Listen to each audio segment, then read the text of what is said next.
है और बहन सुता चीनी नहीं सारी सेना। और बोले माता पिता अपने की बात नहीं मानत है और पैसा का हुक्म हाथ हाथ पे बजा। और यही फूट भारत में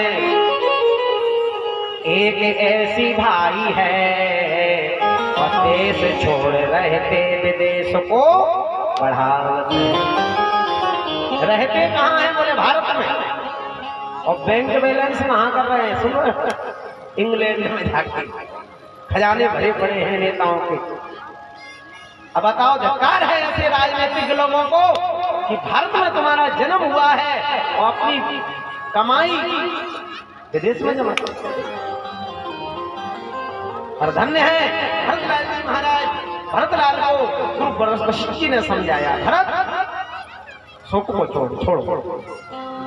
सुनो भरत भाभी प्रबल बिलख कहूँ मुनिनाथ, हान लाभ जीवन मरण जस अब जस विधिहास। भरत, हानि लाभ जीवन मरण ये तो विधाता के अधीन है। शोक को छोड़ो। और तुम्हारे पिताजी की अंतिम इच्छा थी कि भरत को राजगद्दी मिले, तो अब ऐसा करो, तुम सभी शोक को छोड़ करके बेटा भरत, मेरा मत है कि तुम अयोध्या के सिंहासन पर बैठ जाओ। जैसे ये बात कही तो सावधान हो जाओ आप लोग। भरतलाल जी एकदम चौंक गए।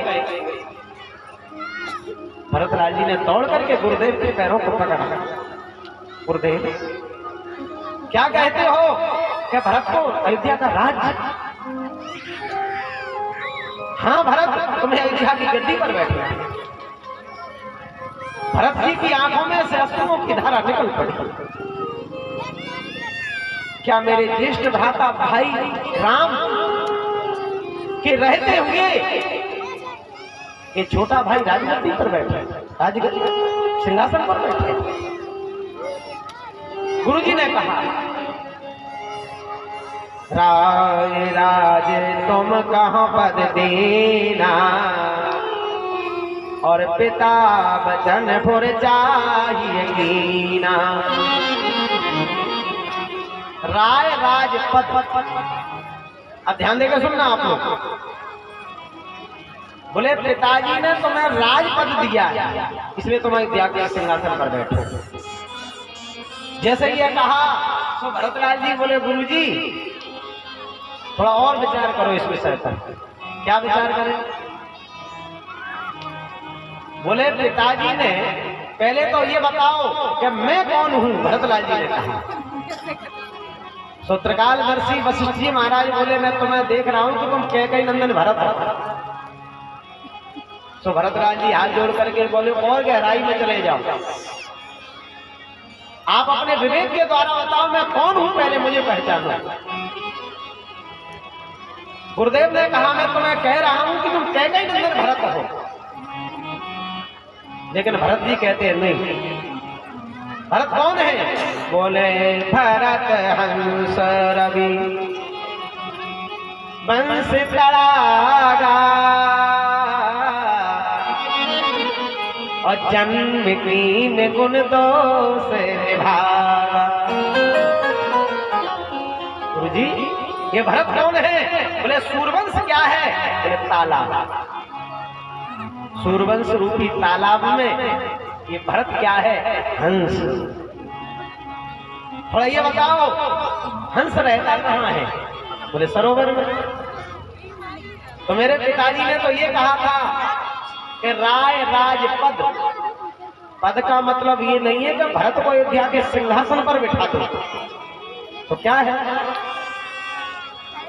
बोले, हंस रूपी भरत को ज्ञान रूपी दशरथ ने ये कहा था कि राम जी के कमरस रूपी चरणों में वो हंस रूपी भरत रहे। पद क्या है? बोले, भगवान के चरण कमल ही तो पद है।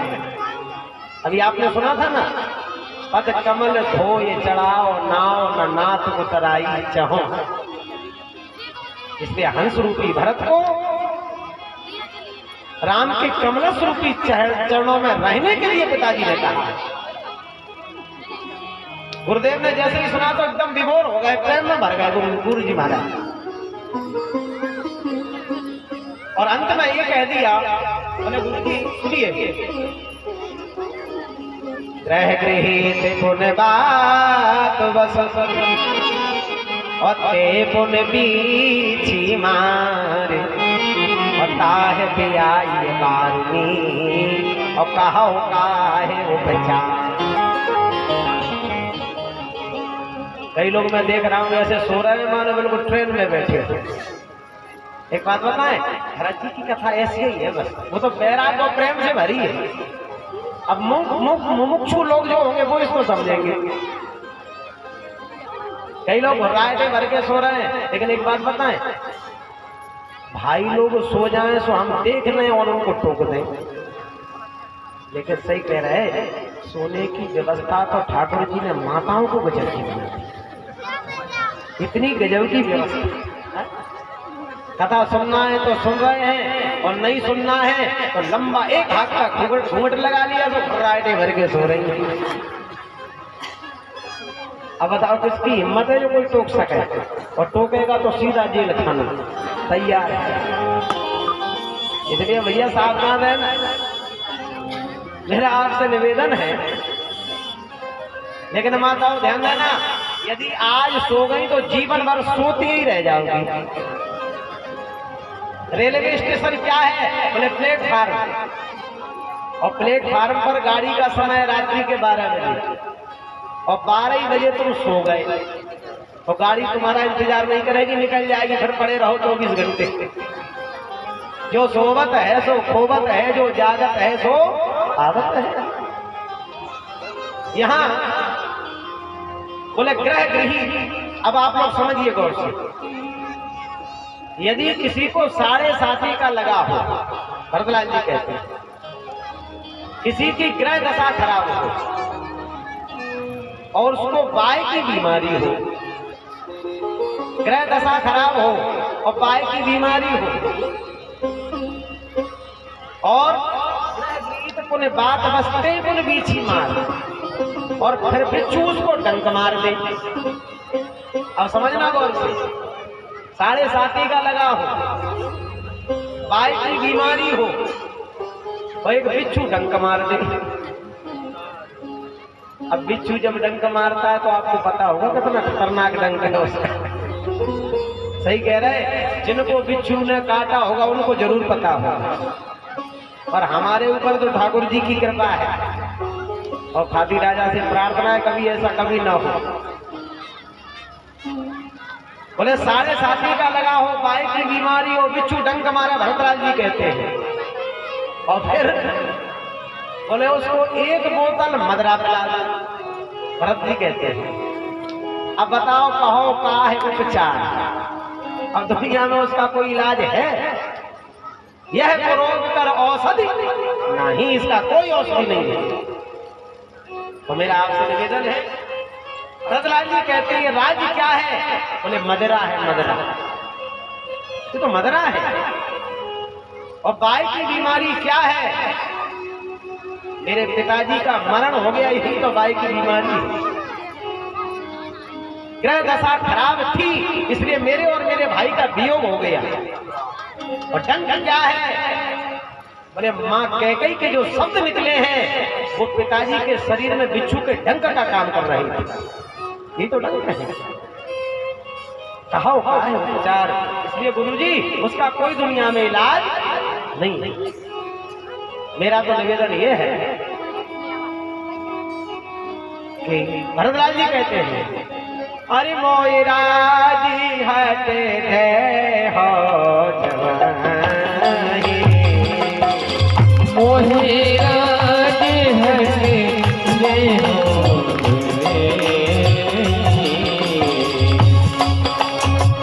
सार सातल जाए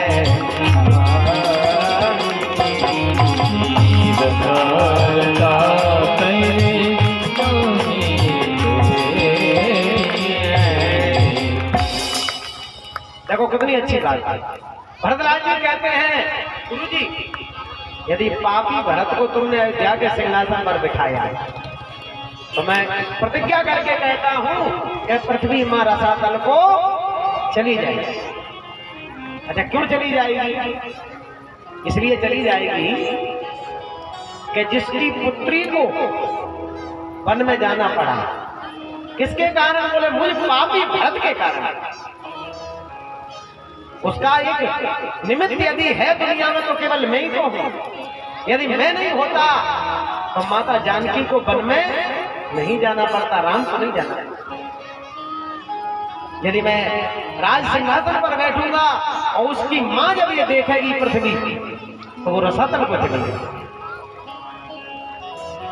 अब तो एक ही विचार है कि एक ही आंख यही मन माही और प्रात काल चले हो रघुराज। अपने समाज को लेकर के भरतलाल जी और प्रस्थान कर रहे हैं राम के भूमि।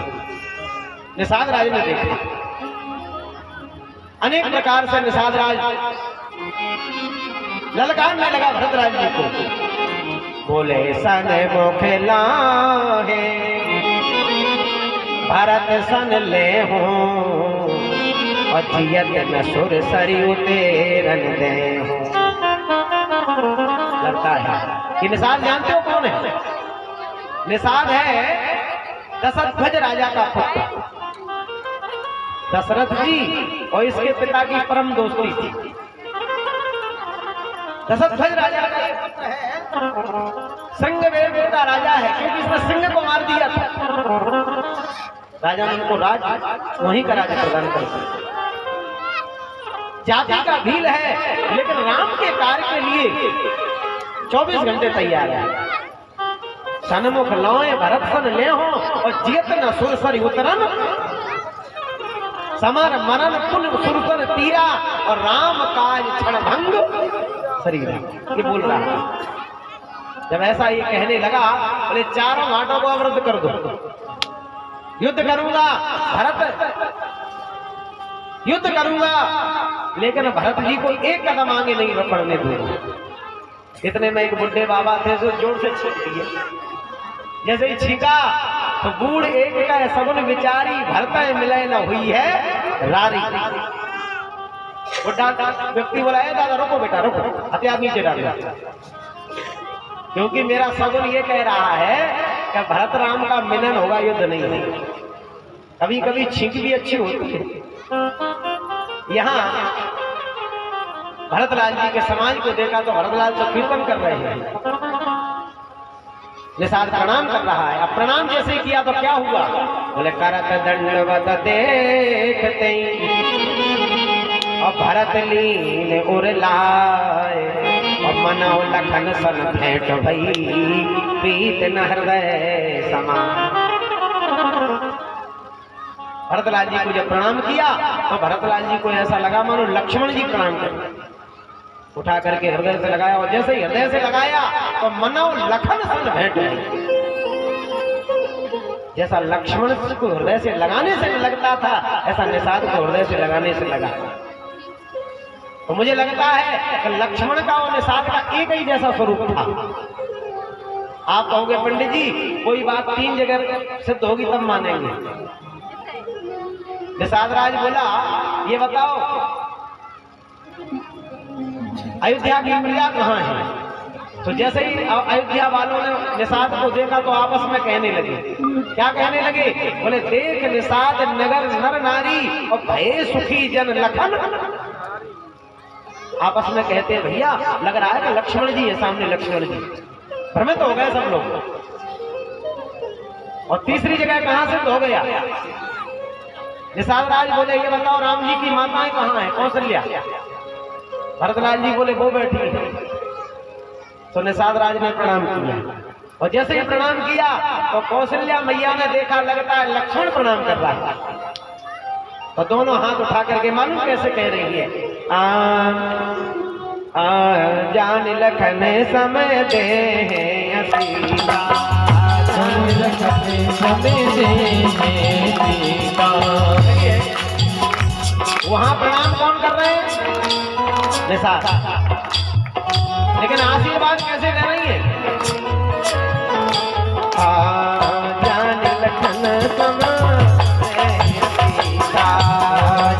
लखने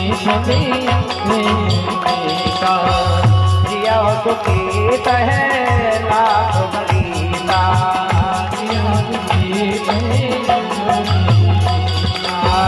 जिया दुखी है लाख बलीता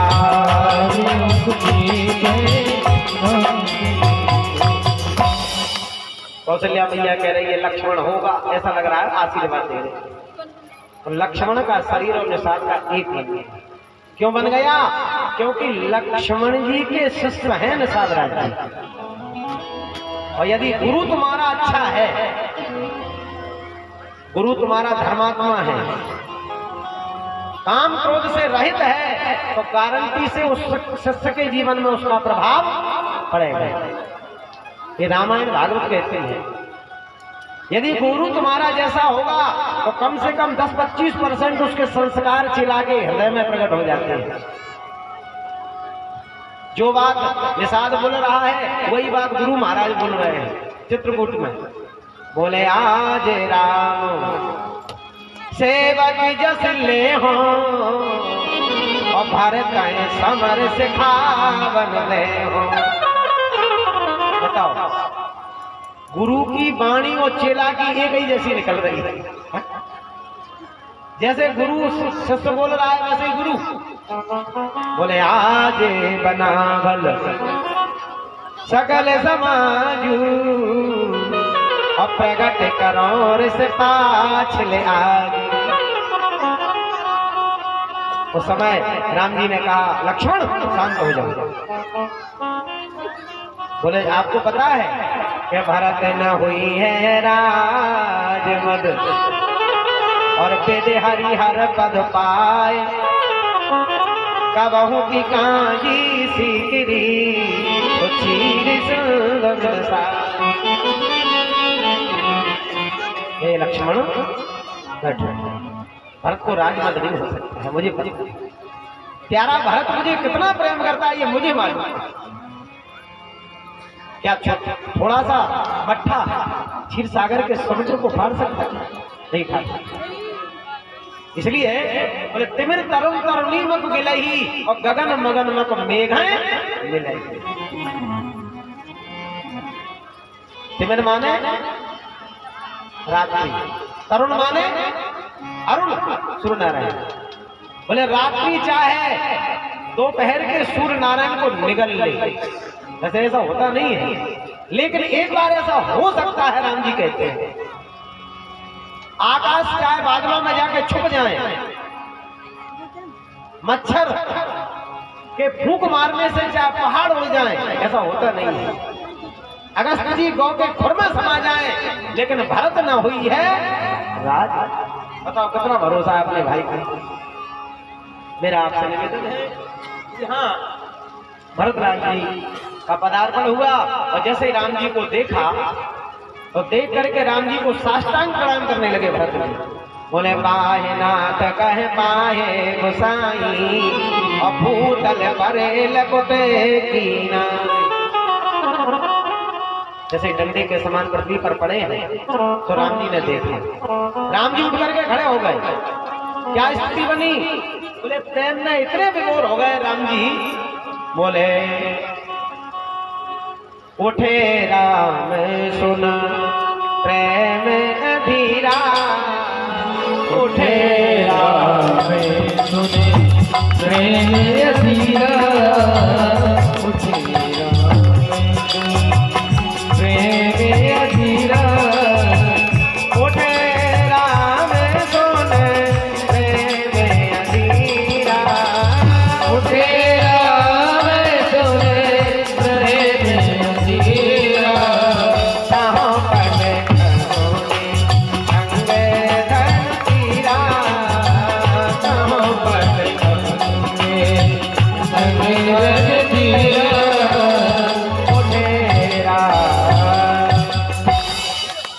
अब देखिए आप सावधान हो जाओ।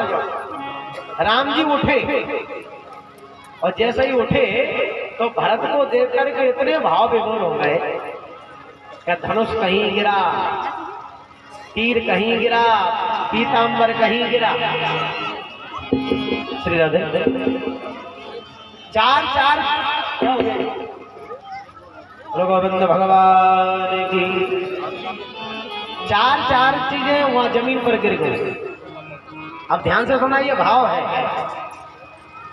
बोले राम जी ने चार वस्तुओं को जमीन पर छोड़ दिया प्रेम में डूब करके। क्यों छोड़ा? कि मेरा भाई भरत जब मुझसे मिलने आया तो चार वस्तुओं का त्याग उसने भी किया। भरत ने क्या त्याग किया? बोले प्रयागराज में, बोले अर्थ न धर्म न काम रुचि और गति न चाहो निर्वाण, जन्म जन्म रति राम पद यह वरदान ना। बोले जब मेरा भरत मेरे लिए चार चीजें छोड़ सकता है तो राम जी बोले फिर चार मैं भी छोड़ूंगा। और जैसे ही चार चार चीजें दोनों भाइयों ने छोड़ी तो तुलसीदास जी ने फोटो खींच लिया। बोले परम प्रेम पूरन दो भाई और मन चित्त अहमुत विसराई। मन चित्त बुद्धि अहंकार को छोड़ करके दोनों भाई मिल रहे हैं। बोले भरतराज जी महाराज की। आपकी आवाज कहाँ चली गई? मुझे तो ये समझ में नहीं आ रहा है। थोड़ा ताकत लगा के बोलो भरतराज जी। बोले भरतराज जी महाराज की। तो जिस दिन पंगत होगी उस दिन देखना इनकी ताकत है। मैं भागवत करने आया था हनुमान जी महाराज का, क्यों बाबू साहब? उस समय मैंने देखा कि 80 वर्ष के बाबा में फेंक करता था। दरिया इधर ले, पूरी इधर ले। तो देखो चारों भाई चार चीजें छोड़ के मिल रहे हैं। तो तुलसीदास जी कहते हैं मिलन हो तो मन बुद्धि चित्त अहंकार छोड़ करके मिलो। यहाँ दोनों भाइयों का मिलन हो गया, आकाश में दुमदुमियां बजने लगी, बहुत बड़ी पंचायत इकट्ठी हो गई। अब थोड़ी सी वाणी आप ध्यान से सुनना।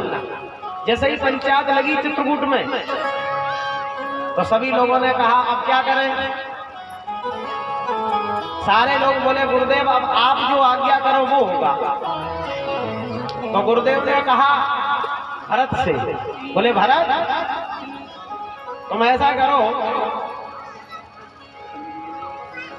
वन में जाओ। वन में जैसे ही वन में जाने की बात कही तो ध्यान से सुनना। बोले तुम कानन गबना दो भाई। भरत अब ऐसा करो तुम अयोध्या को छोड़ करके जंगल में चले जाओ, राम वन अयोध्या में जाएंगे। जैसे ही ये बात सुनी तो भरतराज जी उछल करके कूद पड़े, नाचने लगे।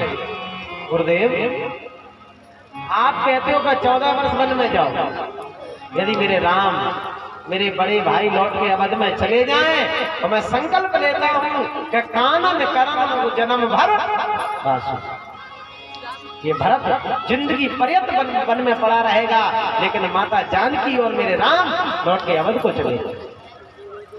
जैसे ये बात सुनी तो महाराज वशिष्ठ जी मालूम क्या बन गए? बोले भरत महा महिमा जल राशि और मुनि मत तीर ठाणे अवनाशी।